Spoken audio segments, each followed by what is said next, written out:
上不得不分，云文云武三分，天下定知心中可以问吗？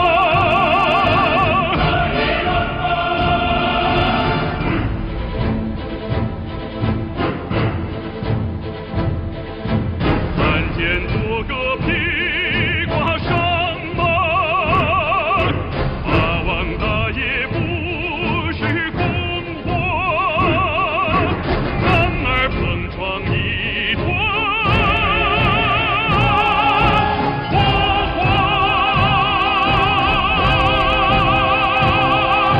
百年人生瞬间光华。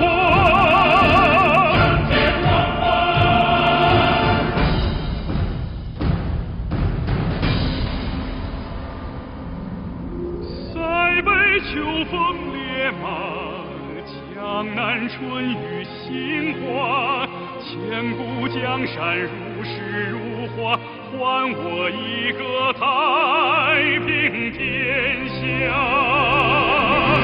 塞北秋风烈马，江南春雨杏花，千古江山如诗如画，还我一个太平天下。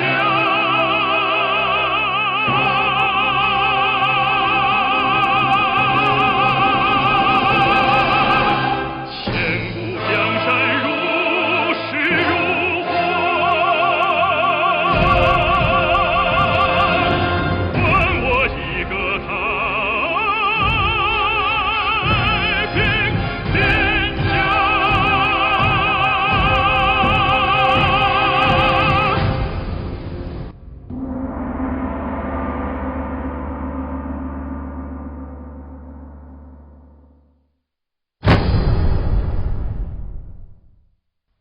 Пақырыңыз майдан, патша ағзамға сәлем. Түрегел. Рахмет, Алдияр. Жай болып кетті ғой. Не жұмыспен келдің? Хуашин төрі патша ағзамның жарлығы бойынша қамал сыртына тағын тапсыру мұнарасын салғысық бойды. Ондай жарлық түсірмеп едім ғой. Ендеше патша ағзамның есіне көтеріліп кеткен болды ғой. Хуашин төрі қателеспейді. Солай ма, Алдияр?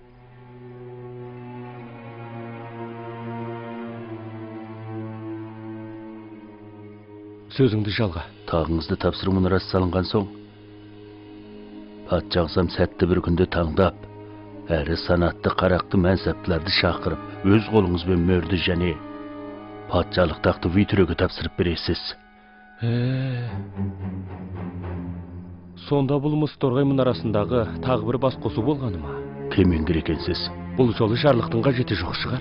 Мұнараға шығып патша тағын өткізіп, тәңір үлкен тасаттық берерде жарлық түсірмесеңіз бола ма?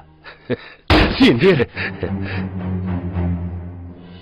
Сабыр етіңіз, тақсыр. Егер сіз рұқсат етсеңіз, пақырыңыз хан ордасына тағы бір құлдық еңбегін өтуге әзір. Бәлкім мұнан былай маған мұндай бақ қона қоймас. Сен мен үшін не істей аласың?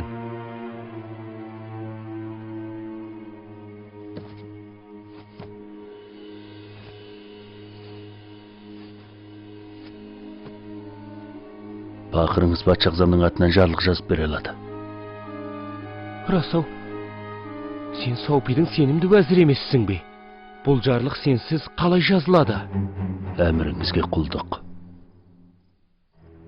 Сымай, мен саған сия езіп берейін. Қаламыңды қанжарша сілте, тиген жерінен қан сорғалайтын болсын. Патша ағзам, өлген басыңызды кішірейтпеңіз. Пақырыңыз езіп берсін.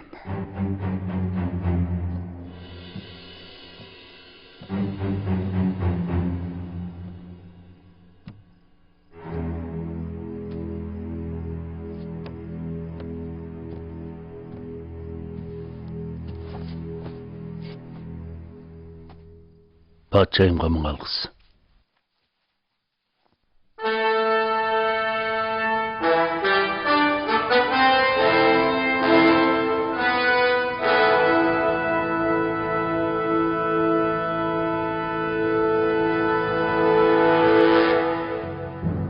Үй елінің ханы, сізге мынау мағлұм болсын. Кешегі таң, яу тағын үйшінге, үйшінді үйге беріп тұрлаусыз жазмыш парасаттыққа бұйырып отырған. Сол секілді хан патшалығының да қасқа жолы тоқырап, мирас қалпы бұзылып, менің тұсыма жеткенде бүлік қабындап, жауыздық тебіндеп, ел іші астан кестең болды. Қару ханның әскери өнерінің арқасында төңіректің төрт бұрышын құтқарып, елімізді тыныштап, ата-бабамның зиратын сақтақ балдым. Бір адам егін салса, игілігін бір ауыл қалай көрмейді. Бүгінгі хан да алдыңғының ізін басып, парасатты нұр шашты. Қаланған әскери әкімшілік кіргенің қалыбын қорғатпай, әкенің ұлысын үлгі тұтты. Сол себепті патшаның мөрін беріп, жұрт райын білдіріп, осы жарлықты түсіріп отырмын. Жұрт сіздің үйшінің ізін басып, менің яу жолын қолдағанымды үлгі тұтып, құтты орныңызға отыруыңызды тілейді. Неге бұлай? Өйткені патшалықтың бақыт құсы өзіңізге қонды. Мен осы сәтті күнде ұлы мереке жасап отырмын. Патшалықтың қызығын көріп, жазмыштың тағдырын қабыл алғайсыз.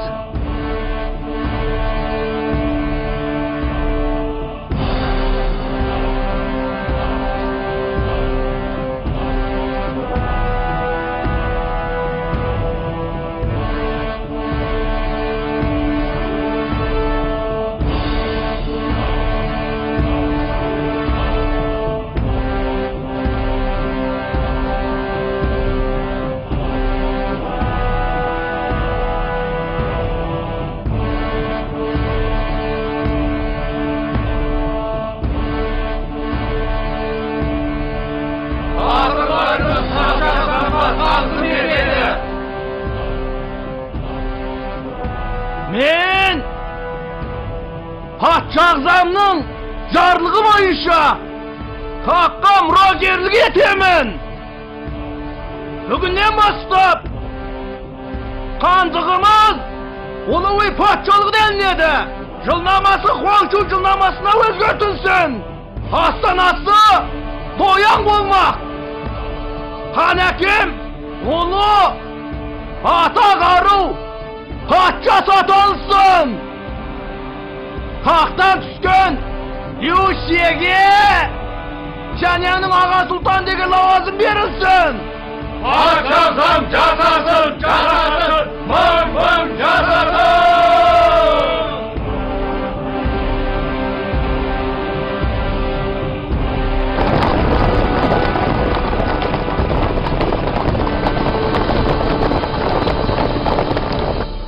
Тақсыр, қайық ішіне тазалана тұрыңыз.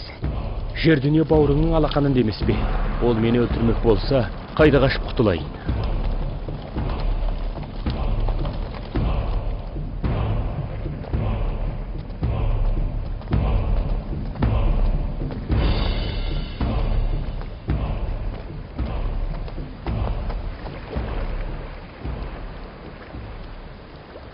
Шайыңның аға сұлтанына тағызам.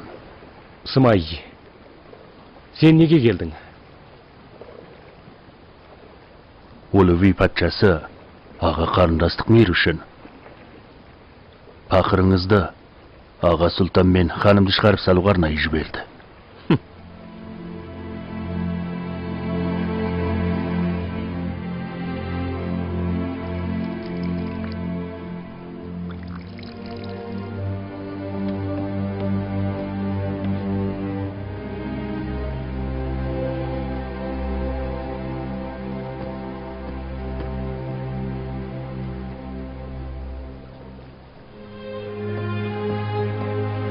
Патшағзам ерлік істеп отыр ғой. Ол менен аға сұлтан қамалға қайтыр олмаса болғаны өмір бойы бақуатты тірлік көреді деп сәлем айтты. Сымай, осы сөзге өзің сенесің бе? Сыма төрем, аға сұлтан шарап көтер алмаушы еді. Ол кісінің сөзін ауыра алмаңыз. Мен ауыра алмаймын. Пақырыңыз ұлы патшасының ізгі ниетіне сенеді. Kaneki Ağa Sultan. Алдыңғылар еккен егінді, соңғылар орбалар. Дегенмен тектен келген олжаға масайрамаған жөн болар. Оның иесі де бір күн тумай ма?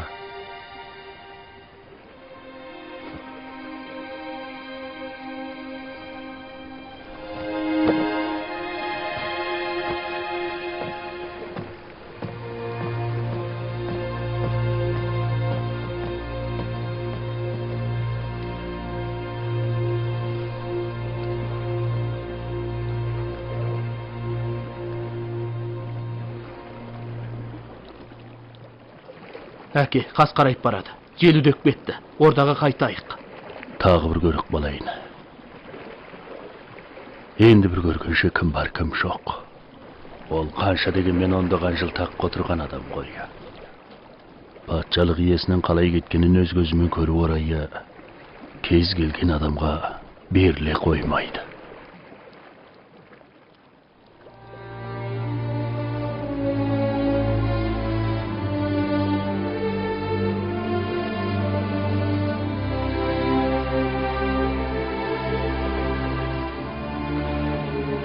Патшайым. Менің патша болғаным не деген күлкілі деші. Таққа басқалардың зорлығымен шығып едім. Ал енді басқалардың зорлығымен тақтан түсіп отырман.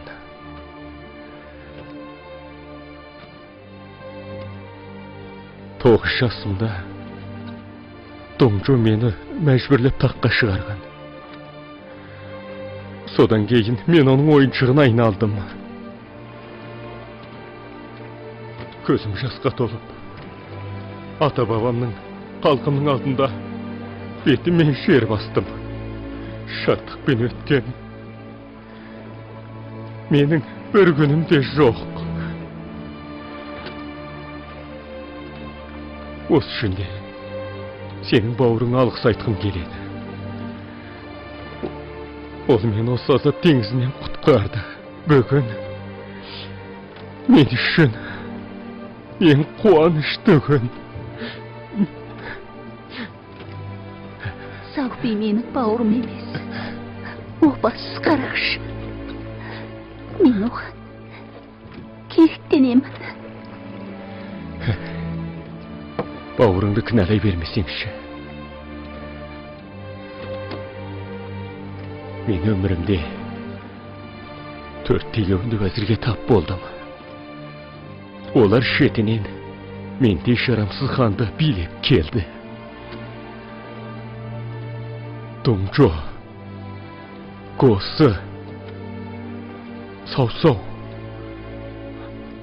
Саупи. Ойлап көрсем, осылардың ішінде бауырың маған ең жақсы мәміле жасаған адам екен. Енді көркем табиғатқа қайтатын болдым. Ол жерде тек кітап бетінен ғана оқып білгенмін. Барып көрген жоқпын.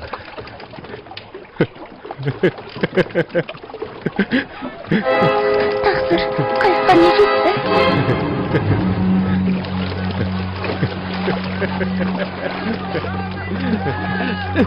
Ием, қайық батып барады. Басқа қайыққа шығыңыз. Шығып кет! Ләптай. Сымай сізге қастық сайлап өлтірмек болған екен ау. Сымай емес, Саупи болды. Саупи қастық сайлапты. Берген, қасым отыршы. Оны қайтеміз. Оның да маған шарап қойып бер. Кел. Қане.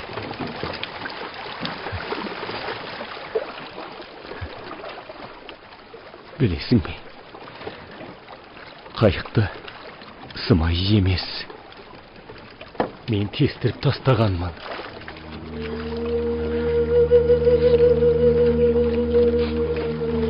Мен ата-бабамнан қалған жерді біреуге табыс еттім. Олы хан патшалығының топырағынан жерленетін бетім жоқ. Онан да өзенге түсіп, балыққа жем болғаным артық. Патшайым, сен кете бер. Мен жалғыз отыра тұрайын.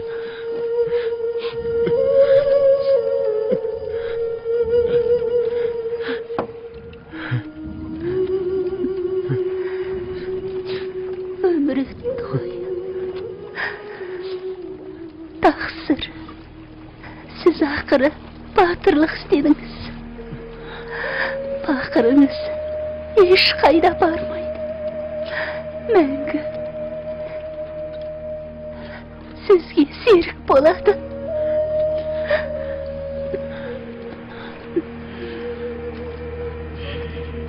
Патшайым, бұл пәниге қайда келер болсақ, хан әулетіне ұзатыла көрмегейсің.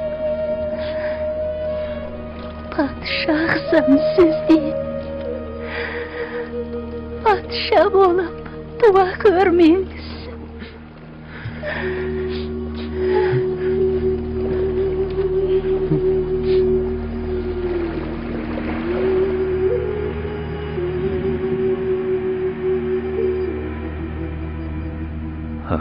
Көңмең. Төсек тартып жатқаннан бері жүрегім қанжылап, қайғыдан қан жұттым ғой. Сенің маған еншаң тым әспенсіп кетті. Жер бетіндегі батыр біткенді бойына тоқтар емес. Егер бүйте берсе, ертеме кешпе басына пәле тауып, тең жодың түбіне жетер дегенің әлі есімде. Тауып айтқан екенсің.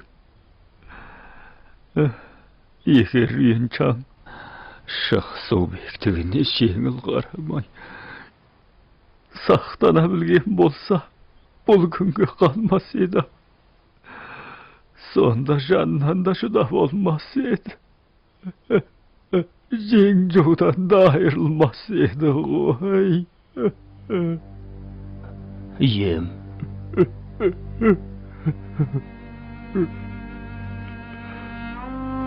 Еншаң Шығысу бектігіндегі тегеурінді батырларды ол тышқанғырлы көрген жоқ.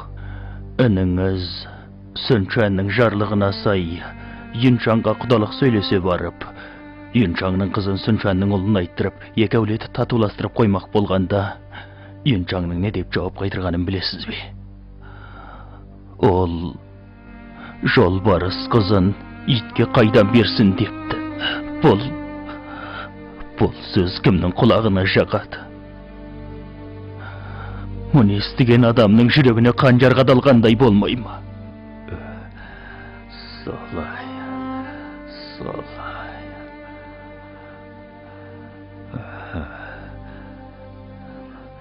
Бірақ әлгілі мен мұнда нағыз сұмпай екен. Егер олар аянбай жасақ шығарған болса, Еншаң осындай күйге қалар ма еді? Леуфің менің өкіл балам бола тұра, оны ажал аузынан арашалап қала алмады. Ал маңда әуелі жауға басып шыға келді. Ол екеуі жерге кіріп кетсе де, сорып алып көп алдында басын алмай қоймаймын. Ашуыңызды басыңыз, ем.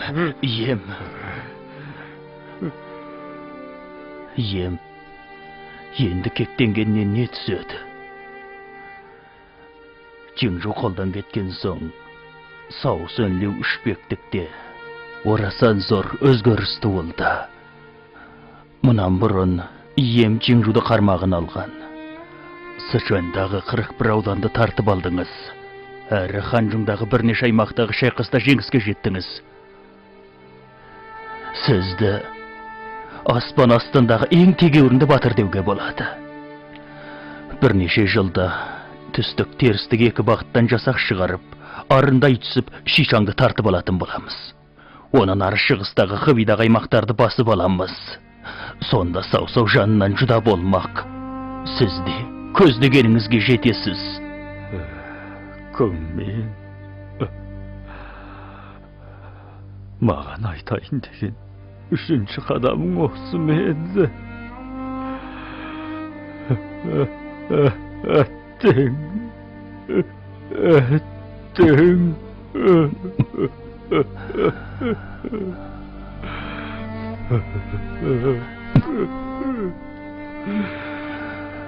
Чыңжудағы өзгерістен кейін кіндік жазық собалаңға дөп келді.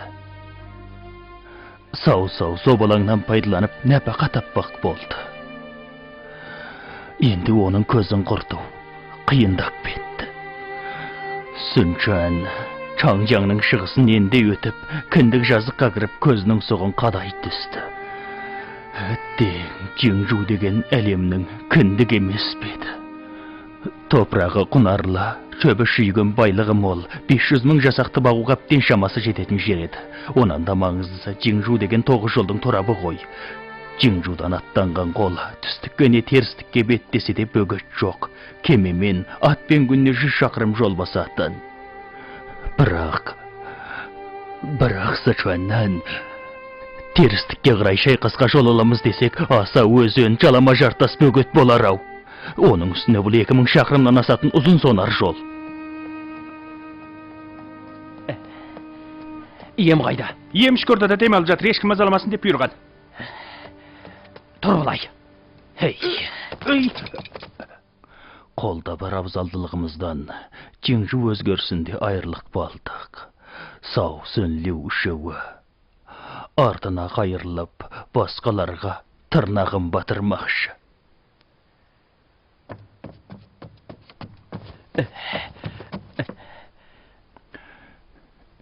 Көңеу не жұмыс еді? Ием, ақылшы.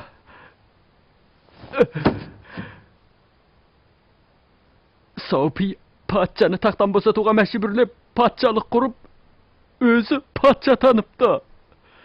Патшаны тақтан түсіріп, Шичаңнан қуалан етіпті. Патша қызам кетіп бара жатқан жолында қайық суға батып дүние салыпты. Ием-ау, 400 жыл билік құрған хан патшалығы құрдымға кетті. Ием. Бұл болар санық емес бе? Сабырлы болыңыз. О, жасаған. Үлкенімнің беті жасылмай жатып, патша қызамды не салды. Менің хан ордасын қорғау үшін бел шешіп шайқасып келгенім қайда кетті. Ал бүгін хан ордасы ғайып болды. Патша қызамды не салды. Менің әулетінің ұрпағы болғанымның не қажеті қалды? Еткен еңбегімнің не пайдасы қалды? Тәңір-ау, мұнан да өлгенім артық қой. Ием.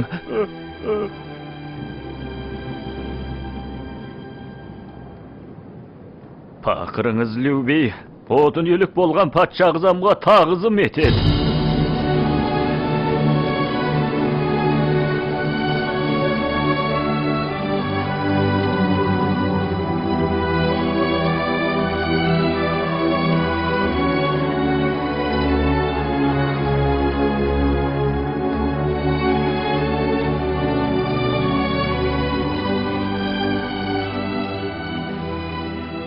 Тақсыр-ау, сіз мейханатты тірлік көрдіңіз.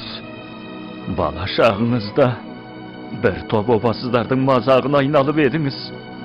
Онан соң сау-сау дегеніне көндірді ғой. Ақыр аяғы Саупидің қолынан жазым болдыңыз. Қанды кетті, қайтармай қоймаймын. Патшалықтың күйреуі Патшағызамның жазым болуы менің жарамсыздығымның кесірі. Мен қанағасы болған соң ағзамның жарлығы бойынша опасыз қарақшылардың көзін жойып хан патшалығын көркейтпек болып едім. Бірақ талай жыл өтседі. Мен хан иемнің үмітін ақтай алмай, ауыр кінә арқаладым.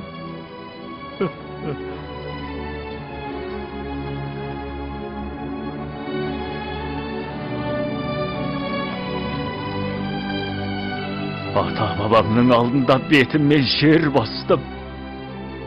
Тәңір алдында хан ием жазым болғанымен хан патшалығы құрған жоқ. Мен хан патшалығына мұрагер болып, опасыздардың көзін түгел құртып, ұлы хан патшалығын қайта құрамын. Қайғыны қайратқа жеңдіріңіз. Сонда сіз хан патшалығына қалай мұрагерлік етпексіз?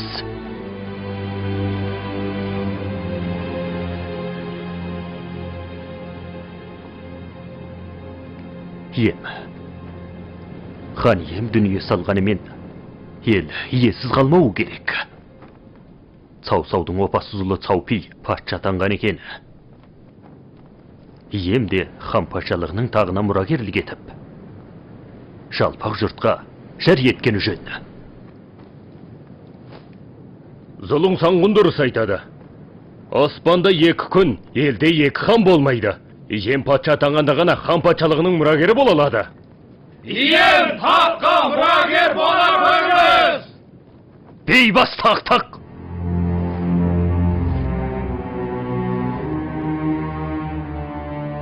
Қаралығымды шешпей жатып, мені адалдық пен әділеттіктен бездірмексіңдер ме? Ем, Цаупи опасыздық істеп, хан патшалығының тағын тартып алды. Сіз хан әулетінің бел ұрпағы болған соң таққа мұрагерлік етуіңіз керек қой. Солың, мен хан патшалығының уәзірі бола тұра, қалай ғана опасыздардың қылығына еліктейін? Дәт ием, Цаупи хан иемді өлтірді ғой. Ием таққа мұрагері болмаса, қалың қолға қалай бас болып, опасыздың көзін жоймақ. Оның үстіне, ел жұрт, иемнің таққа отырып, арманда кеткен патшағызамның кегін алуыңызды 4 көзбен күтіп отыр. Егер ұлықтарыңыздың кеңесін алмасаңыз, ел үмітінен айырылып қаласыз.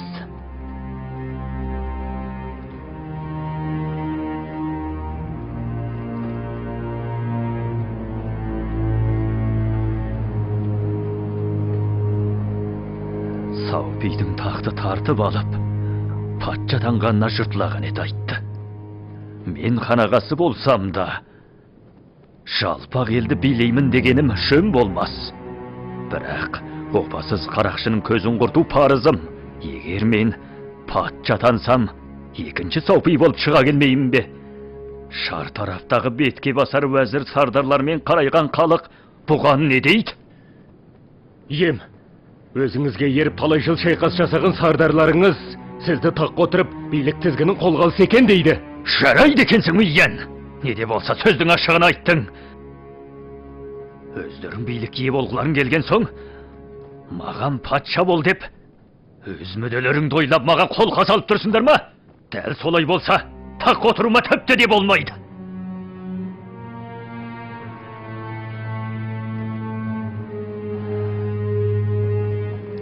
Патша атану үшін енді ауыздарың алмаңдар.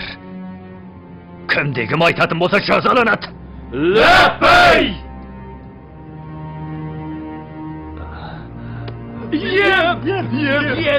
Ем!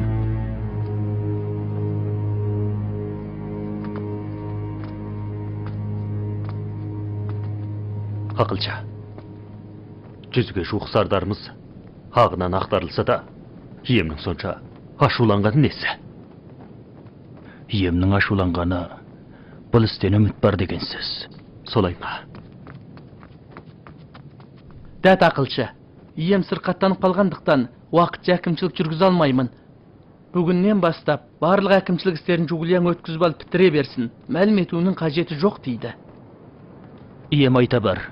Әміріне кетпеймін. Ақылша, бұл қалай болғаны? Ием шында башуланған екен.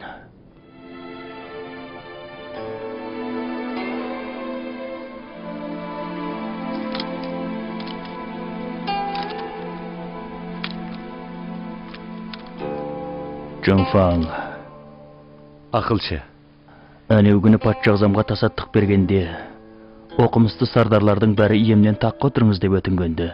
Сен неге жұмған аузыңды ашпадың? ақылшы, ол күні ортада ем адал сардарлардың бәрағынан ақтарылған соң, мен кіші басыммен үндемей ақ қойғаным жөн болар деп ойладым. Қане отыр. Рахмет, ақылшы. Жонфаң, осы сен маған неге тым құрмет білдіресің? Мен әуелі Жонфаң маған неге бүйтеді деп ойлақ баламын. Пақырыңыздың ақылшыға деген құрметі, бүкілдей өзіңізге деген үлкен құрметтен туындаған. Ите көрме. Екеуміз де ем үшін еңбек етіп отырмыз. Онан да өзара сыйластық болғаны жөн. Сонда екеуміз де қысылып қымтырылмаймыз. Мақұл, ақылшы.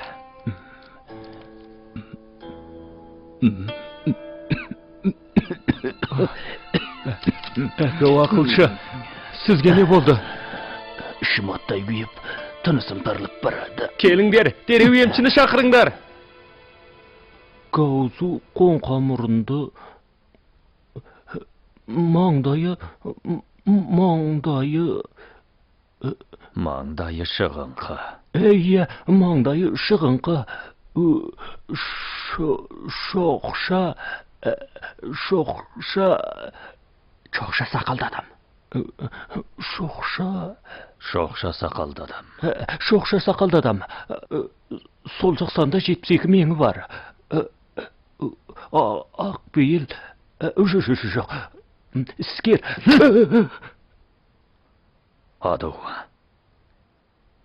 Мына Гаузу естеліктерін жаттағаныңа 3 күн болды ғой. Сондағы есінде қалған осы бірнеше ауыз сөз ғана ма? Ұлыңыз арасында топас екен. Топаспын дейді. Топ ойына, арақ құмырасына жебе лақтыру дегендерді бір көргеннен қағып аласың ғой. Бер кел.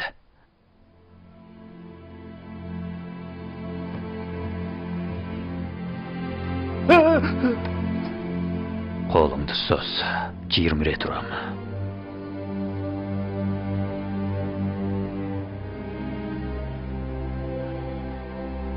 Ақырынырақ ұрыңызшы, кеше құрған жердің сігаз қайтқан жоқ.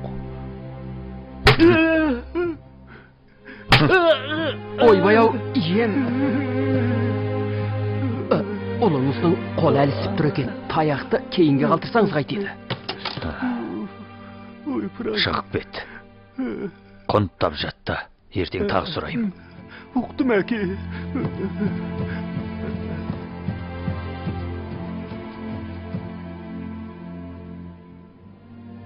Көңеу. Ұлымның түрі мынауы. Мен бақилық болсам, қайтер екен деш. Ием-ау, ол әлі жас қой. Өсе келе ескіреді. Солай болсы егеді.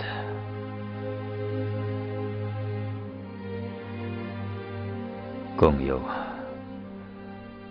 сені маған ергеніңе 20 жыл болыпты. Пақырыңыз Жонпеңнің 3 жылынан бастап өзіңіз кергені, қазірге дейін 20 жыл болыпты.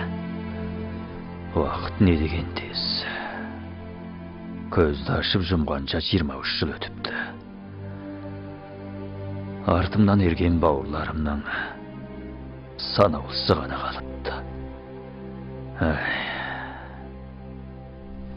Ием, тақ отыратын кезіңіз жетті. Уақыт болса, зымырап өтіп барады.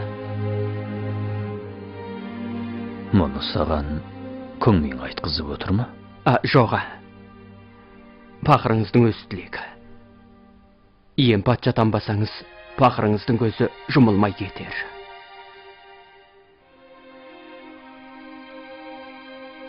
Көп рахмет. Tағы ойланып көрейін. Ием, ақылшы науқастанып төсек тартып жатып қалды. Бектіктің істері басылып жатыр. Бітіруге ешкімнің қолы барар емес. Ақылшы сырқаттанып қалып па? Күйме дайындаңдар, дереу барайын. Ләппәй. Көңеу, менімен бірге бар. Бармай-ақ қояйын. Мен барсам екеуіңіз ыңғайсызданып қаларсыздар.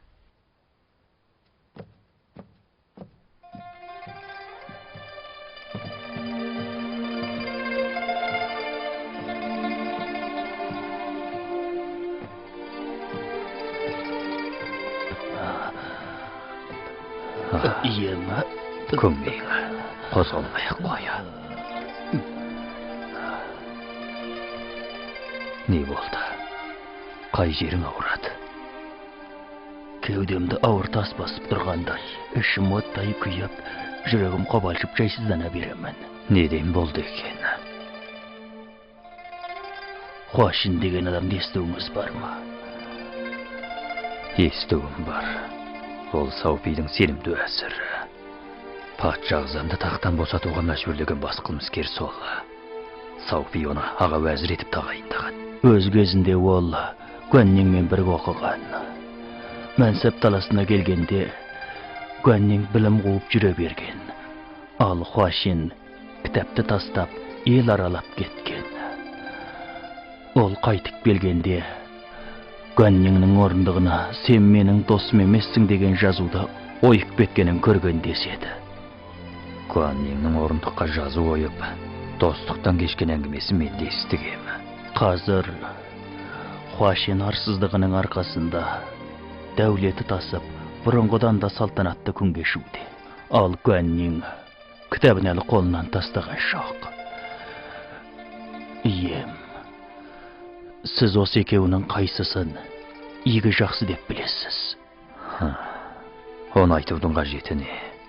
Гуаннең жақсы адам, ал Хуашин тоқшаршан. Менімен Хуашинді салыстырсаңызшы. Екеуінің араңда жер мен көктей парық бар. Бірақ Хуашин Саупиға тақ отыр деп өтініш етті. Саупи оған да көнді. Ал менің ием айтқаныма көнген жоқсыз. Ием, Хуашин қанша тоғышар болғанымен Саупи олай емес. Ол әптен ойланып толғанып барып таққа отырды. Үйткені ол сізбен үзеңгі соғыстырам дейді екен. Сөзсіз тақты тартып алып, өзі патша тануы керек. Бұл Саупидің ынсапсыздық емес, қайта жағдайдың қажетінен туындаған. Сіз хан патшалығына мұрагер болам дейді екенсіз. Сөзсіз патша тануыңыз керек. Көңмең, менің бір сұрауым бар еді. Қане айтыңыз ием. Өз кезінде мен хан атанғанда іштей құп көрмеген едіңіз. Ал енді мені патшадан дегеніңіз қалай? Осы сұрау сізді 2 жылдан бері мазалап жүрген болды ғой.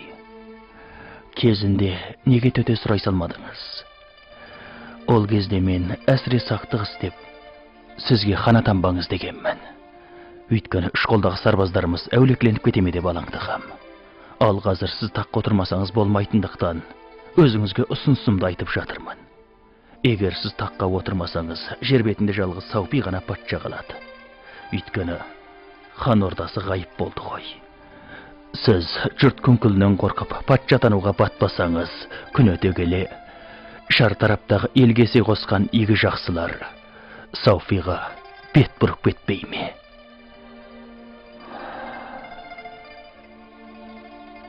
Қалың қолы бар патшаны өлтіріп,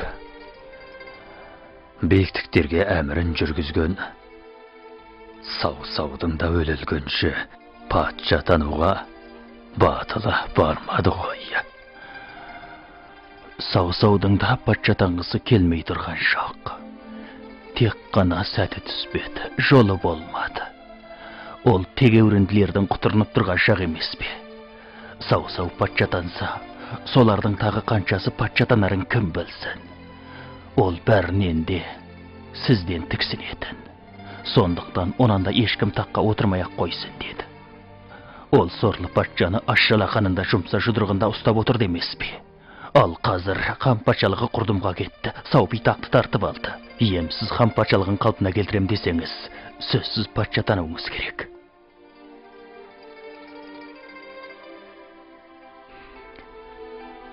Мен бас тартайын деп отырғам жоқ. Айланып келгенде елдің күңкілінен қорға. Атағына аты сай болмаса сөз өтпейді деген ақыл бар емес пе?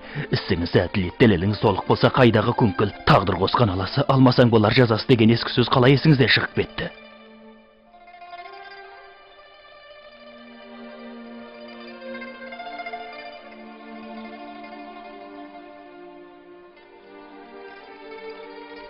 Күңмен, сіз өтірік ауырыпсыз.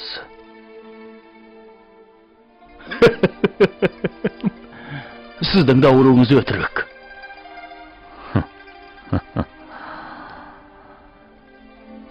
Жарайды. Мен тағы бірдеңеден алаңдаймын. Мені таққа отырса екен дейтіндердің бәрі өзім еріп келген сақа сардарлар. Шу жеріндегі бізге бас иген санатты қарақты мәнсаптылар бұған қалай қарайды? Сіздің меңзеп отырғаныңыз Лия мен Хуаңшан ба? Шу жерінің бұрынғы уәзірлермен санаспай болмайды. Өйткені бұл ара әсілі олардың мекені еді.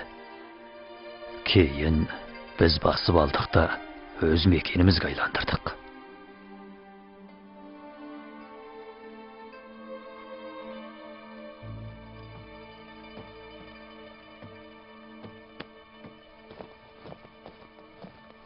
Пақырыңыз алдыңыздан кешіңкіреп шығып қалды. Кінәмді кешіре көріңіз. Мен жол жөнекей өтіп бара жатып, шай ішейін деп кідіргенім ғой. Қанекей жием.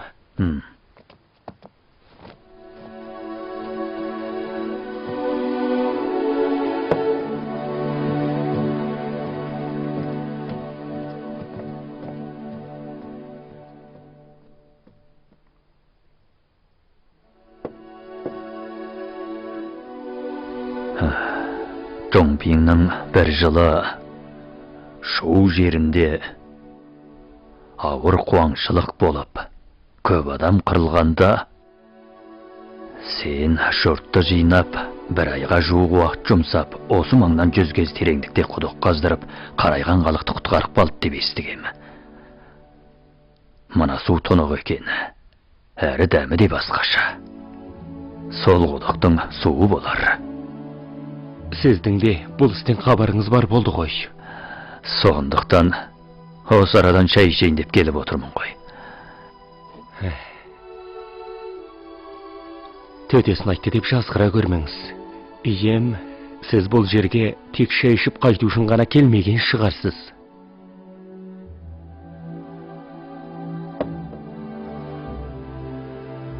Мен сенен Шу елінің ертеңгі күні қалай болмақ деп сұрамақшымын.